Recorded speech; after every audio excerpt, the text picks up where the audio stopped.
Ito ang reading mo, Libra. Welcome back to our channel. Naway nasa mabuti kayong kalagayan while watching the channel. Sa general reading, kayo nang bahalang magpalit-palit ang situation nyo sa reading ko.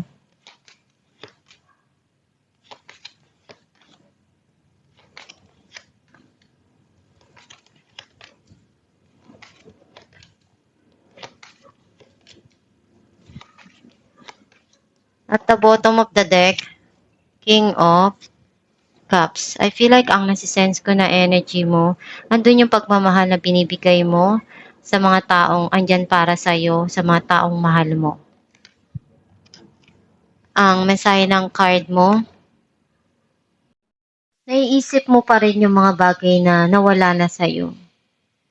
And kailangan mo nang kalimutan yung mga nangyari sa nakaraan. Kasi hindi mo nakikita kung ano yung darating or kung ano yung dumarating sa buhay mo ngayon.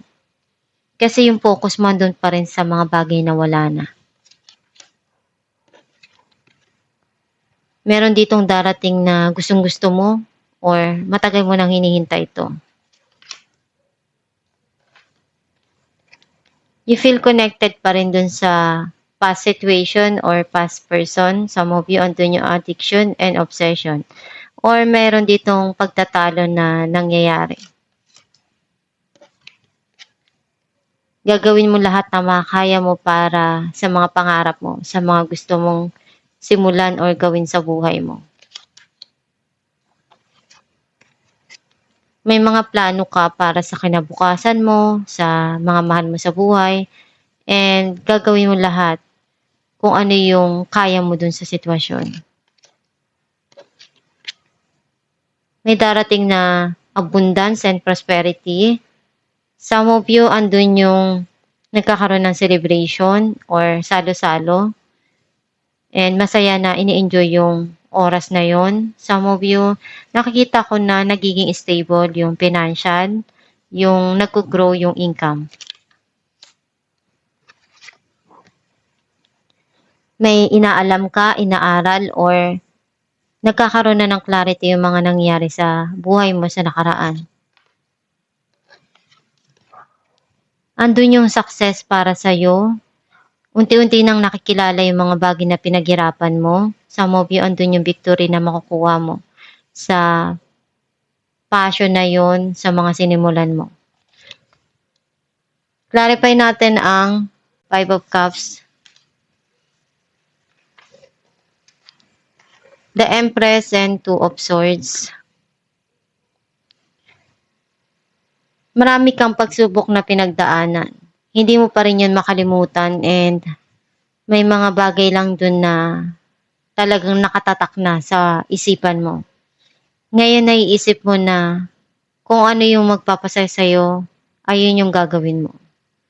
Kung ano yung natatangi na gusto mong maibigay para sa sarili mo, ibibigay mo. Clarify natin ang the Devil, Five of Pentacles, and Ace of Wands. Meron ka ditong sisimulan na bagong passion, and some of you may darating na bagong opportunity na talagang alam mong hindi mo mapipigilan yung sarili mo dahil isa yun sa talagang gustong-gusto mong gawin at matagal mo nang hinihintay. Some of you, meron ditong nangyari sa nakaraan na naramdaman mong iniwan ka and nalungkot ka doon ng sobra. Pero mas inisip mo ngayon na bigyan ng attention kung ano yung papasok sa buhay mo na opportunity. Clarify natin ang Two of Wands, the Star, and the Fool. Gagawin mo yung lahat ng makakaya mo dun sa mga bagay na darating sa buhay mo. And pinaplano mo isa-isa yung mga pangarap mo. Clarify natin ang Page of Swords, Five of Swords, and Eight of Swords. May mga gusto ka nang kalimutan na isipin para sa'yo. Ayaw mo nang alalahanin pa yun. And nakikita ko na may mga sitwasyon na nagmi-mirroring ka pa rin. And you feel something na tinatry mong umalis doon sa sitwasyon na yon kasi nararamdaman mong natatrap ka na doon. And unti-unting magkakaroon ng linaw yung mga nangyari na yon at magkakaroon din ng kasagutan doon. Clarify natin ng Nine of Cups. Nine of Swords and Seven of Swords. Nalungkot ka dun sa mga nangyari na yon and nagkaroon ng pagsisinungaling or running away dun sa situation. Some of you meron kang susubukan dito. And kung ano yung mga bagay na nagpagulo sa isipan mo noon, unti-unti mong gustong alisin yung sarili mo doon. And isa sa mga hiniling mo yon at ibibigay sa'yo yon na maiayos mo kung ano yung mga bagay na gusto mong ayusin sa isipan mo, sa nararamdaman mo, at para sa sarili mo. May mga bagay na pinagdasal mo or hiniling mo na ibibigay sa'yo, kung ano yung mga bagay na nagpagulo sa isipan mo, maiaalis mo rin yun unti-unti. Clarify natin ang The Magician. Ace of Pentacles and Ten of Pentacles. Meron ditong darating na abundance and prosperity. Some of you, may blessing na ibibigay sa'yo or regalo. Or andun yung masaya na kasama mo yung mga mahal mo sa buhay and nagtatawanan, nagkikwentuhan. Ibibigay mo yung makakaya mo para sa kanila. Some of you, minamanifest mo na paunlad yung financial mo at maibigay kung ano yung kaya mo para sa mahal mo sa buhay. And unti-unting magiging stable at mag-grow yung income. Andun yung long-term na relationship and stability sa financial. Clarify natin ang Ten of Pentacles. Two of Pentacles and Nine of Pentacles. Meron kang kailangan ditong pagdesisyonan kasi urong-sulong ka. Pero nakikita ko na kailangan mong i-balance din kung ano yung mga dumarating sa buhay mo para hindi ka mapagod. Kasi may mga bagay kang gusto mong i-achieve sa buhay. And nakikita ko na nagiging masaya ka na sa mga nakuha mo or naabot mo sa buhay. And magkakaroon dito ng grow kung ano yung pinaghirapan mo, yung pinagtrabahuan mo. Clarify natin ng Six of Wands. Ten of Swords and Five of Cups.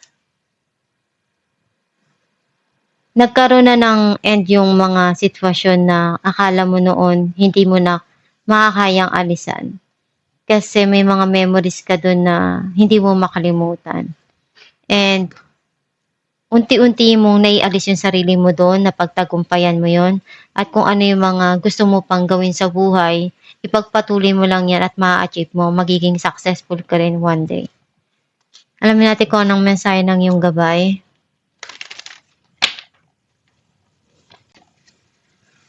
Change in direction. The changes you are experiencing are divinely directed by your newborn willingness to open your heart to love and our guidance. You are protected now and in the future, so follow your path to the happy outcomes you desire. Ang mensahe ng iyong gabay na kung ano yung gusto mong gawin sa buhay mo, ikaw lang yung makapag-desisyon yan. Kung ano yung gusto mong baguhin, ikaw lang din yung makakagawa niyan. Basta gawin mo lang palagi kung ano yung makakabuti para sa'yo. Nandyan lang palagi ang Diyos para tulungan ka sa mga ginagawa mo, sa mga pangarap mo. Magdasal ka lang palagi at ibigay mo yung kaya mo doon at best mo palagi sa mga nangyayari at ginagawa mo sa buhay, sa mga pangarap mo. And kung ano man yung pinagdadaanan mo ngayon, kaya mo yang mapagtagumpayan at maibangon yung sarili mo sa mga pagsubok na pinagdadaanan mo. And isipin mo lang palagi na maging positibo sa mga hangarin at mga pangarap mo sa buhay para magtagumpay ka. At itong yung reading, Libra, kung nakaresonate ka, kindly comment down below. Thank you for watching.